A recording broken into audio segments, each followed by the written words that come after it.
Right, so this is the fourth video lecture on the topic and chapter of race, and it kind of blocks all that out, so I'll move it down there. In this one, I want to talk about in the last video lecture, I talked about prejudice. This is the one on discrimination. So as I mentioned before, we see this pattern a lot, right? We see where two concepts kind of go together.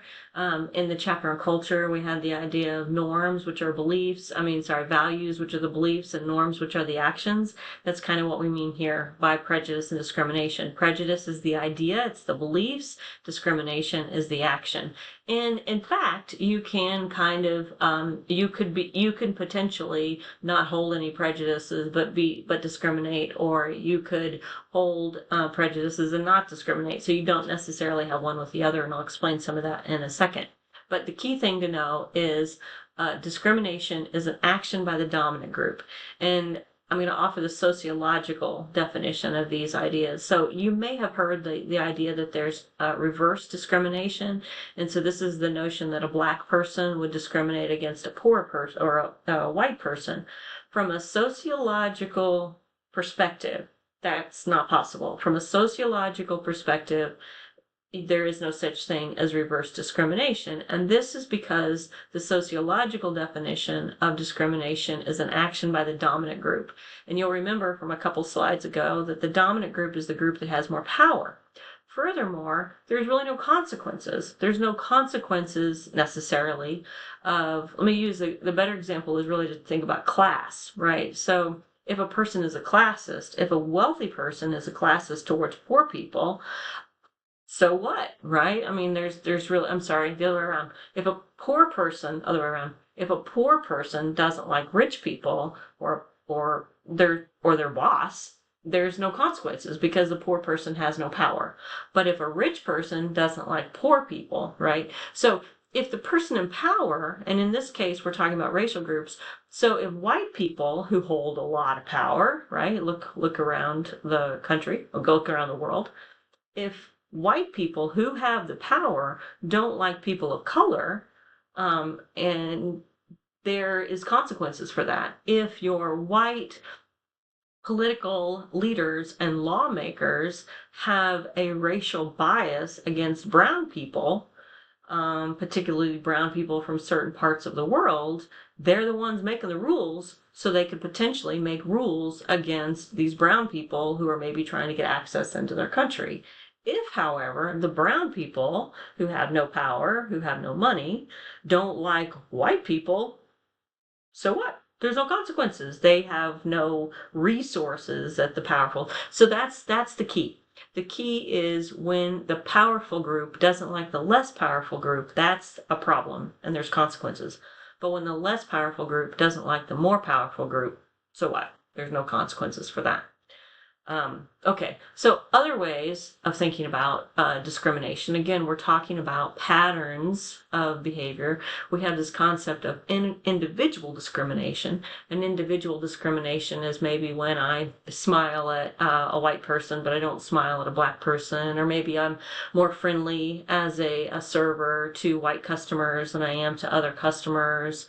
Maybe I don't like black people living next to me, but I don't mind white people, or maybe whatever. So that's individual discrimination. And usually when we talk about discrimination, that's what we mean. But institutional discrimination, you remember, sociology is also about the relationship between structure and agency. So agency is the individual. Structure would be institutional discrimination as an example of the structure. So this is when there are policies, procedures, patterns within an organization that serve to systematically exclude a group of people. So here are some examples, right? A corporation fills an open position in-house instead of advertising outside. Well, that is a structure. That's the corporation, not an individual. And they are acting in a way that gives privilege to one group of people. What's the group of people? The people who already work there. Who's at the disadvantage? The people that are outside. So if everybody in the organization, say, is white, who's got the advantage? Another one, children of alumni receive preference for admission to a private college. So if I am a white child of white parents who are an alumni of an institution, and say there have historically been a lot of white people, then it's going to be easier for white people to get admission than people from the outside, maybe people of color. So it's a structure, it's a policy, it's a procedure of an organization. A public meeting held on the third floor without an elevator. Who does that advantage? People who can take the steps to the third floor. Who systematically could not be included? People that are not mobile. So maybe old people, disabled people. This is a couple other good ones. I just want to jump to E before I move on. Is a person accused of a crime who can post bail. What does it say? A person accused of a crime who cannot post bail shows up in prison clothes. Well, this is overlap with psychology and sociology, because what psychologists tell us is the way someone looks influences our perception of them. So you have, say, a poor person who, obviously it's a poor person, but they come to court, they're wearing their orange jumpsuit. Well, you see them as a criminal, you see them as an inmate, as opposed to somebody who has access to a suit and tie. Who's more likely to have money? Well, we know that people of color are more likely or less likely to be able to make bail, so they're more likely to come in their orange jumpsuit. White folk are more likely to come in a suit and tie. So there are structures built in, there are policies that systematically make it easier for one group of people as compared to another. This is an example, or when we talk about institutionalized discrimination, what's what I'm trying to say? The idea of white privilege. And I know this is a really prickly term for people, and folks are likely to deny they have any privilege because they're white. But this is not about the individual white person. White privilege is an example of institutional or cultural discrimination. And it's an example of, or here's how you know if you've ever experienced white privilege, is if you don't have to think about your race. If I don't ever, and that kind of what I was hinting at in the first lecture, if I don't ever have to put in the psychic energy or to think about, oh my gosh, how are people going to treat me here because everybody here happens to be of a different race, I have privilege. Because not to have to use that cognitive energy is a privilege, right? Not to have to think about, oh my gosh, if I get pulled over, will people treat me different?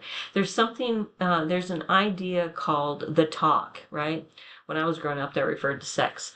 But when we make reference to the talk that black mothers have to give their black sons, that refers to if you get pulled over by a law enforcement officer, what do you say? Chances are, most white students out there, they were probably never given a lecture from their parents about keep your hands at 10 and 2, yes sir, answer the questions. Maybe you don't even know what kind of rights and privileges you have, but I would bet you that children of color have probably heard these conversations. And another I'm getting a little off track here, but another idea that makes me think about is another illustration of structural privilege is an example of if you don't have family members in the criminal justice system, if you don't have either work for them or family members that are incarcerated, you probably don't understand the criminal justice system the same way that someone whose family members have been incarcerated. It's a privilege not to have to know. Or a privilege of not to having to know where the best free community dinners are. I'm using examples of class privilege, but it's basically it's a similar idea. It's the idea the privilege is not to have to know those things, right? Yes. And in this case, we're talking about the privilege that comes from being a member of the dominant group. And one of those privileges is not to ever have to think about that you are a member of the dominant group. So here's some other ones, examples. Or your name is pronounced correctly, right? That's another example of white privilege, is if the teachers never butcher your name. Or when I was growing up, not relevant anymore, but when I was growing up, is that you could find pens and pencils with your name on them. Silly, very silly. I know, very trivial examples. All right, I'm going to stop here, and then next one I'm going to talk about some theory about race and ethnic differences.